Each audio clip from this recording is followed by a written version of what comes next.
Why is it tilted up? I need to not be tilted up.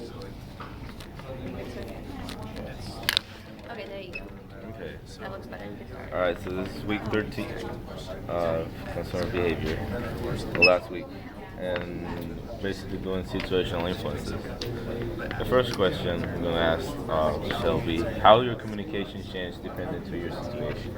Well, your communications change in every situation. So, like, if you're at a funeral, you're going to talk to someone different than if you're at a party or like at a birthday party. And so, if you're at a funeral, you're going to talk softly. You're going to say, I'm sorry for your loss. You're going to tell them how great that person was. But at a party, you're going to just talk about how life's going, and you're going to talk, you're just going to have a good time.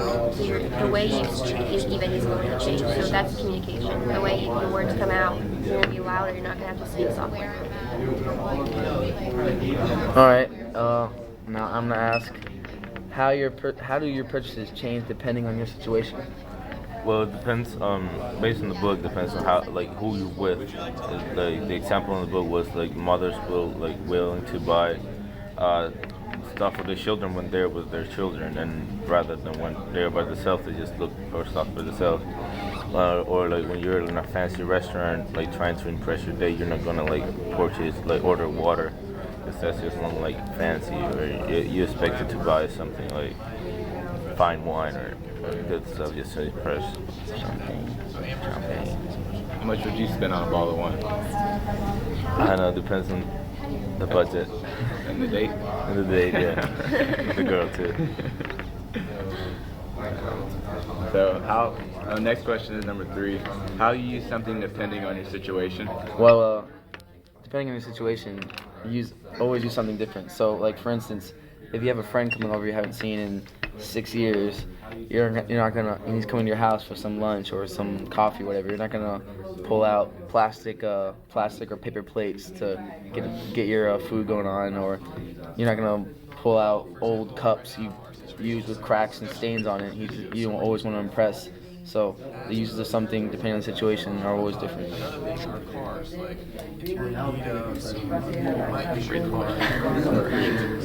Okay, so the fourth question is, how do you dispose of your product after you are done with it?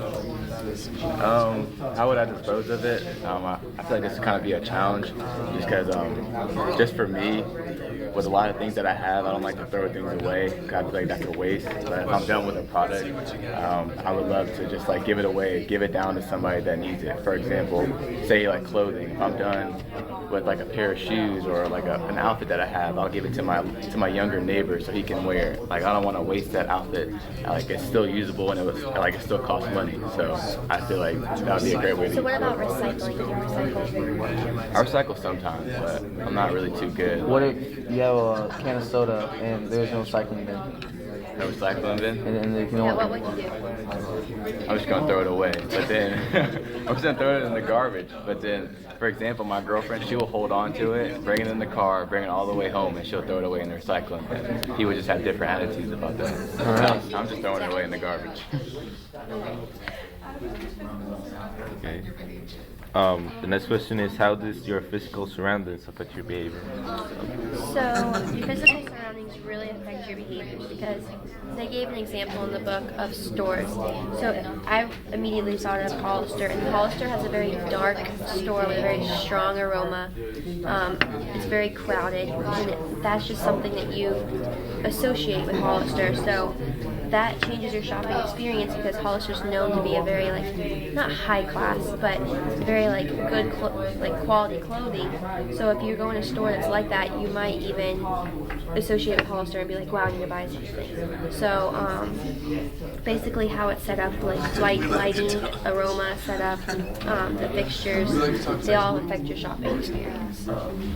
So do you believe that like McDonald's puts like some kind of fumes in the air conditioning and make it smell like McDonald's? I think that McDonald's smells like grease and fries, and they don't have to do anything for that because they just make them all day long. Yeah, I feel like some restaurants do that just to make it smell better. Like they just kind of like. Maybe, I haven't really thought about that. Well, our next question is ritual situations, and the first one is, what are your family's rituals during Christmas holidays? But I guess my family's ritual is like way different than your family's ritual. Explain. Cause well, my home we don't like sleep on the Christmas 24th. Eve. Yeah, we wake up like we fill up and the presents are open like at midnight. So like basically the 25th midnight. I know here you're opening the presents on the next morning, right? So we stay up. We have like a big dinner with the whole family. Everybody's there. Just some firecrackers, a lot of them. Just have a good time with your family and at midnight, the kids are just like waiting for midnight to open the presents, and at midnight, like everybody goes out, and that's a whole like. Do all the kids make it to midnight, or if they're really young? Most of them do, yeah. They do? Yeah, they have candy and soda and all that. They make, and it's really loud, so you cannot fall asleep. It's just really, really loud. Like at midnight, all the explosives go out. It's just too loud to fall asleep, and they're willing to open their presents too. What do you do on Christmas morning? Well, my Christmas rituals are sort of like his. In the mornings, since we already opened presents at 12 o'clock on the 24th, everyone sleeps in until, I don't know, whatever. But usually we go to church the next morning, depending what time it is, with the whole family. We all go, celebrate, and come back home, eat food, celebrate more with the family. So, we don't really open presents much because we do it in the morning, but other than that, just hanging out with family in the morning, going to the church. So both of y'all open presents the night before? Yes, on the 24th. Do you open in the morning? It's like on the 25th, but like Yeah, on the 25th at 12 o'clock on the dot. Really? it's Christmas, but I never even heard of it. shit. That's cool. Who's invited to attend your family's ritual? I believe, like I'm not believe, but in my family we kind of invite like anybody over. It's kind of random. My mom's like a really talkative person. One time we had a homeless guy that came to our dinner and we fed him just because he needed food and he needed a family to hang out with. We also invite like friends that like lost their parents or lost their mom. Like I want to gather them up and like show them a good time at Christmas. It can still be Christmas even like if you lost a parent. But that's some things that we do as a family ritual. Pretty cool. Cool. Thank you. All right. Thank you. Thank you. Thank you.